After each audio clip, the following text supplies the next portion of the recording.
I think I have everything ready. Hey legends, this is I Am Manifestation. I'm your conscious manifestation coach, Cerise, and I help you get out of your own way so you can manifest your version of an awesome fucking life. Today, I have a client success story to share, which I might just jump straight into and then I can elaborate on anything as I go. What I have noticed though, when you guys share your success stories, which you can do through the contact page on my website, is you're always like, give me a really long email that like encompasses everything, which is awesome, and then apologize for it being long. And I'm like, no, this is great. The more information you can give, the more it'll help everyone. And that's the whole point of me sharing these, right?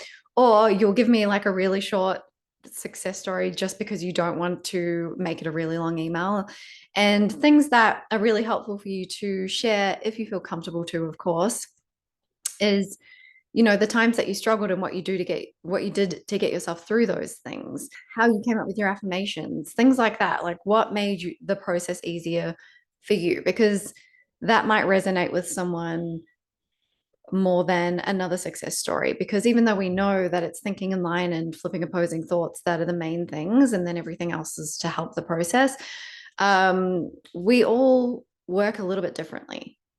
And so your story, while you might think that it's an insignificant bit of information, could be really helpful. Again, if you're comfortable sharing the affirmations, how you came up with your affirmations, what you did to get yourself through the difficult times, etc., etc. Anyway, I'm going to jump straight into the story. I can elaborate further on things as I go. Let's get into it. Hi, Cerise. So here's my story. I came to you in late August or early September, I think. I can't remember. I had begun to learn about manifesting only a month or two prior. After watching a couple of different coaches on TikTok and listening to your podcast, I decided to dive deeper, or at least see if I was understanding conscious manifestation correctly. I always get tongue tied when I read, and I'm probably reading too fast. So let me try and woosah a little bit. So I signed up for your email coaching. I know we ran into some Gmail and emailing issues. Yeah, that's not happened again since then. I don't know what was going on. In brackets, she does say, sometimes I think back on that and wonder if I somehow manifested that hiccup out of fear that coaching wasn't going to help me anyway. But you had me start journaling slash scripting and writing down me specific affirmations that resonated with me.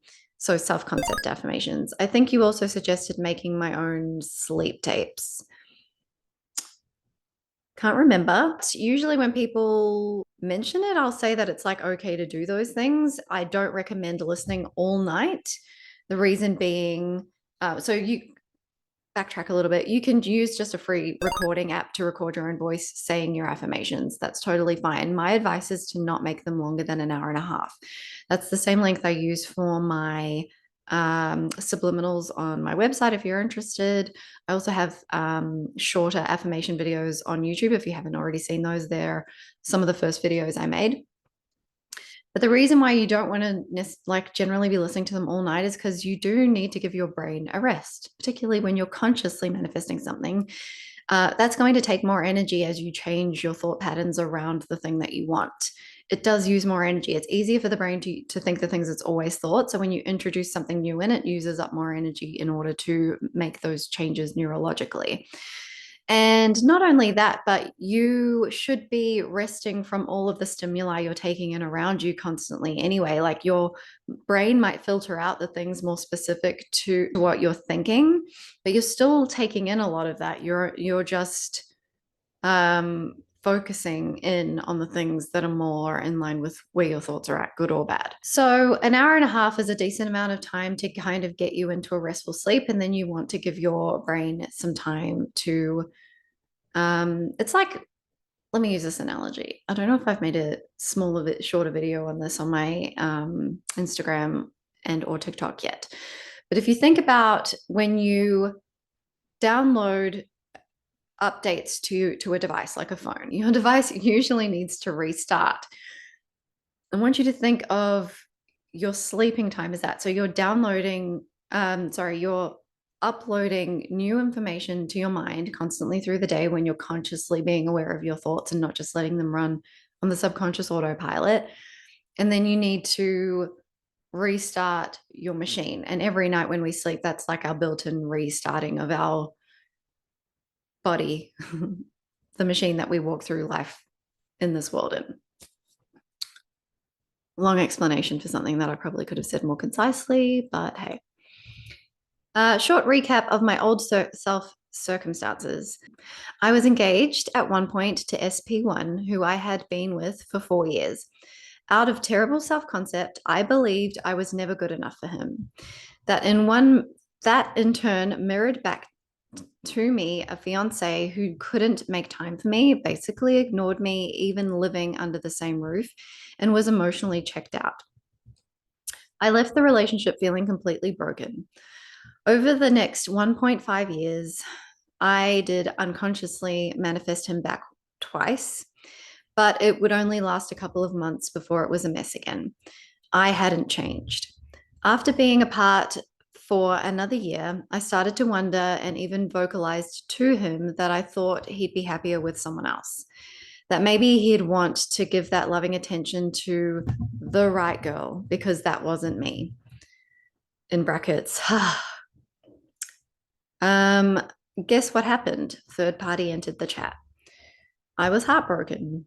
As much as part of me wanted him to have that, I still wanted it to very much be me. I wallowed in victim state, started acting psycho, constantly calling him, needing his attention. I've never been like that in my life, and I refuse to be that girl ever again. I started searching for ways to heal, ways to change my mindset because my depression and anxiety were ruining my life. That's how I came across manifesting. Fast forward to coaching with you, an SP2 appeared and I ran with it for a while. You and I considered that a win. Yes, so I want to go into that. That is showing you that your self-concept changes are working. And what happens is when you've created such a story about someone, which is usually why people have so much more resistance to manifesting and back something that they've already had or someone they've already had in their life, is because you already unknowingly created a story that your mind has now grabbed hold of and it has momentum and it's snowballed. And when you start to change your mindset, I either have a video that I've already put out about not having to believe in order to manifest, or it will be coming out soon. So if you haven't already subscribed, definitely do that. Where I talk about how you don't have to believe, you just have to not disbelieve. And it's the opposing thoughts that have essentially created, like let's think of this as like you've created a dam to your manifestation. Your manifestation's here wanting to flow through, and you've built up a dam in between your manifestations and you with all your disbelief or your opposing thoughts. So, and that's about that specific person, right? The one that you are really wanting. But when you start changing your thoughts, you do start chipping away at that dam. But anyone who can show you those things that you're wanting from the specific person, the main person that you want first, so the people that you don't already have an opposing story about that already have those attributes, whether it be physical attributes, personality, temperament, values, whatever it is, those people will usually show up first. And it's okay to entertain that second SP while SP1, while the story about SP1 changes and they show you that story to be true in your physical world. So it's a win. Don't see it as, why are these people, like, why is everyone but my SP giving me attention? Why does everyone seem to be perfect for me but the person that I actually want to be perfect for me, and all those things? That's just building more of a dam. Stop doing that. It's okay to enjoy a second SP, and that will also like help you feel good. When you feel good, you're not thinking as many opposing thoughts. So it can help in multiple ways. And I'll go into that in another video in more detail. So she said, you and I considered that a win, and it was, exclamation mark. I don't regret it at all. Dated SP for 6 months, but could never really get SP1 out of my head or heart. We desire what we desire, right? Totally. also, I just want to add to that, it's not a bad thing either if you decide to stay with SP2 because they're already giving you all the things that you've told yourself, like you've given to yourself with your self-concept affirmations. It's not wrong, it's not bad, you're not a failure, it's always your choice. And that's your power. You get to choose. So I've heard coaches say, like, if you don't persist until you get SP1, then you've given up. And you haven't given up. You've just gone with what was already what you wanted instead of waiting for something else to become what you wanted. It's not a bad thing. SP1 will still show up. And at that point, it's up to you. In December 22, I started manifesting SP2 to want to choose a different path, basically to leave me on his terms so that he was still happy. That's not what she said, but that's what she was intending, that he would be happy with his decision and leave on his terms and not her ending it with him, which is what she wanted, but essentially breaking his heart. In April this year, he dumped me for applying to a different job in a business that an ex worked for. One, I didn't even get that job. Sorry to clarify, he dumped her for applying for a job that an ex of hers worked at. She didn't even end up getting that job. And two, she doubted she would have crossed her ex's path anyway. So she said, I doubt I'd have crossed my ex's path anyway. Lol. I was applying anywhere just to get away from a work issue that also resolved itself. Manifested, of course. I was also being strict with my thoughts on SP1. I narrowed my coaching content to 3 or 4 like-minded coaches, including you, bless your little cum socks, and really grew my knowledge and belief. I just want to say that that is something that I've mentioned in my video, TikTok and Instagram videos. Even if it means I don't make the cut, it's going to help you. So narrow down your coaching resources to maximum 5, because we all are teaching, like, even if you're following all people who teach law of assumption, yes, we're all teaching law of assumption, but we're teaching it from our own experience. Well, some of us, there's a lot of coaches out there just literally parroting what they've heard. They've liked the way it sounded, and that it means that they're going to be able to get their SP, which is usually how, and then they become coaches and start charging, and they've not even put anything into practice, or like, they don't have a practical knowledge of it. They have a theoretical knowledge of it by reading it, but they haven't put it into practice and seen it successfully happen in their lives on a conscious level, and they're already teaching it to people. So just be wary of that. I'll do a video on some red flags when looking for a manifestation coach. But my point was, when you're watching all the people who are talking about it and they're all talking about it from their own experience, it can be overwhelming. So narrowing your resources down can be really helpful. Again, even if that means I don't make the cut, even though I think I'm awesome. That's my self-concept, and you can't take it away from me.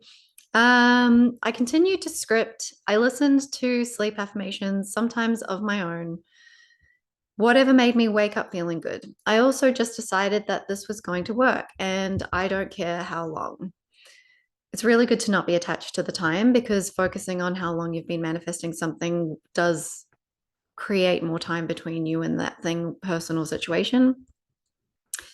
It got easier and easier as time went by to feel comfortable with the new thoughts.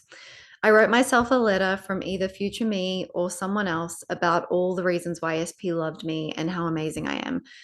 Read it whenever I needed a pick-me-up. See, that's what I mean by don't worry about keeping your success stories short. Include this stuff, because that might be helpful to someone when they are struggling. Beginning of June, I went on a solo camping trip to my SP's and I's favorite place. Sorry, that felt weird coming out of my mouth. I did a crazy 11-mile hike. It was the most amazing trip. I've never been more proud of myself for tackling it on my own. That's fucking awesome, by the way. Just my opinion, not that you need it, and you should be proud of yourself. A week later, and he starts acting different towards me. I mean, we've always remained friends, talked kind of often, but it was mostly just sharing funny TikToks. He messages me and tells me he has a hole in his pajama pants I made him a long time ago. Lol. I'm like, do you want me to mend them? A few days later, he brings these pants to me. There's not even a hole, just a damaged seam. And in brackets, in my letter to myself, I did say he loved me for all the crafty things I make and sew for him. I fix the pants. We sit and chat for a while. And when he goes to leave, he's lingering with the hugs. I say bye and dot, dot, dot. Don't know when I'll see you again. He hits me with, oh, you'll see me again soon, I promise. And then she does the eye emoji, big eyes emoji. I'm sorry, what? That was Friday. Saturday goes by normally. Sunday, he doesn't text me at all. And I'm thinking maybe he's at 3Ps. Then I'm like, no, he's at his parents'. It's Father's Day. He's probably talking to them about me. 5 p.m., he texts me asking what I'm up to. He tells me he's at his parents' and they say hi. What? Mind blown emoji. I haven't spoken to or seen his parents in around 2 years, Cerise. 3 exclamation marks. Then on his way home, he stops by my place. He's just chatting me up, but keeps dropping hints like he wants to come over more. He gets up to go, and I'm just like, fuck it. I don't care what the answer is. This is when it's okay to knowingly take inspired action. I'll do a video on that because a lot of you will be taking action, saying it's inspired action when it's forced action. So I'll do a video clarifying that more. But this was the right way to go about it by being okay with whatever the response was. So she asked him, are you and her okay? Because I'm getting a vibe and I don't want to misconstrue things or get the wrong idea. So saying to him, I'm getting a vibe from you that we're like, there's a little something going on, but I don't want to get the wrong idea or get my hopes up or whatever. He looks at me and breaks down. Him and 3P have been falling apart since before Christmas. He's been miserable. She acts as if she doesn't even care that he's there. He only ever got to see her every other weekend. And when he'd try to go see her, she'd be too tired or didn't feel good. She had never even been to his place. She's only 25 minutes drive away, and they'd been together over a year at this point. He says for a while now he's been thinking maybe this is where he belongs, pointing at him and I. That that honestly I'm home to him, and that he's never been able to get me out of his head, and that I'm the only girl who's ever been that stuck in his mind. He had seen the pictures from my camping trip and said he knew he should have been there too. These were all things I had scripted and affirmed for at one point. There's been other synchronicities, but I can't even remember them all. Lol. We've been together again for almost 2 weeks, and he's been so sweet to me. Total opposite than before. And you know what? I know I'm worth it now. I'm so damn worth it. So obviously he knows it too. 100 fucking percent. I know this was a lengthy story, but hopefully it can help someone persist. I did find a couple of other coaches to watch too along the way, but you really kicked off this whole journey for me. And you're the only one I've worked with one on one. So thank you so much for all of your content. Time to have some fun and now. Time to have some fun now and really live life to the fullest. Forever grateful. Obviously anonymous, so I won't say their name. I love hearing your guys' success stories because even as a conscious manifestation coach who's like, yeah, you can have anything you want, and who manifests things in my own life, it still inspires me. So congratulations again to that client. I don't know if she watches my YouTube, but she doesn't know that I was sharing this on here. What I will say is the main points that I would like you to take from this is that she didn't focus on the time. She focused on herself. She let herself enjoy herself by herself, but also with other people, with another SP. She allowed herself to enjoy other things and other people in the meantime while everything else was coming together in the background, which helped remove her focus from the absence of the thing that she wanted or the person she wanted. So those are all things that I would advise taking on board. I know they're things that you probably heard me talk about a lot, but everyone kind of absorbs the information in their own time. And I know that it can be scary when you really want something or someone to, especially when you come across the law of assumption, and I'll do a video on this as well, but just quickly, when you come across a law of assumption, it's like it's just your thoughts. Everything else that you've been told you need to do, like jumping on one foot, tapping your head, rubbing your belly, and licking your elbow while staying positive 100% of the time, like you don't need to do all the things. You just need to really stay on top of your thoughts. There are things that help the process, yes, but those are the things that you need to be focused on and diligent with. And then people kind of go, well, if I'm not thinking about SP in all the time in line with how I want it to be, then I'm not going to get what I want. And it's not true, because remember, you don't have to believe, you just have to not disbelieve. So really, if you're not thinking about them at all and you're thinking about other things, because you can't completely turn off your thoughts, right? But you're focusing on other things and you've left your thoughts on a positive trajectory about SP or the thing you want, the money, the job, the business, whatever, and then you do other things that you're enjoying, you're not thinking about them, sure. You can think about them, that's fine. But if you're not thinking about them, there's less of a chance that you're thinking opposing thoughts about the situation. That's all. That's all I have to say for this video. That was a long one. And obviously, like, I prefer to go, like, stop through the success story to remember what my points are that I want to share with you guys that I think will be the most helpful. So I hope that that was inspiring to all of you, and it fucking well should be, honestly. Anything you need to know, again, is in the description box below about my coaching freebies, other free resources, etc., etc., etc. You're a fucking legend. Don't you ever forget it. And until next time, have a good one.